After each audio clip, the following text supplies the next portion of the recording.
राम राम भाई सारा ने। अभी बज रही है सुबह के 5:15 और आज जाना है मुझे स्कूल में।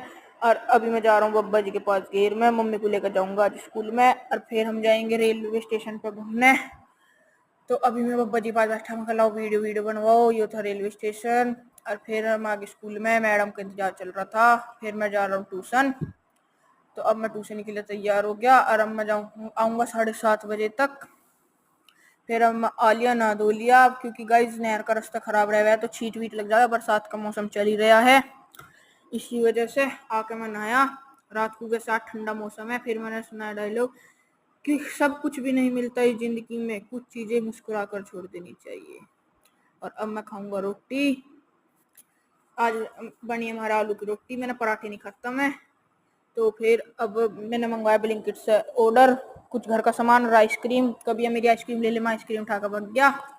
तो आज का व्लॉग यहीं पे एंड करते हैं। पसंद आया तो please like share and subscribe करें। बाय।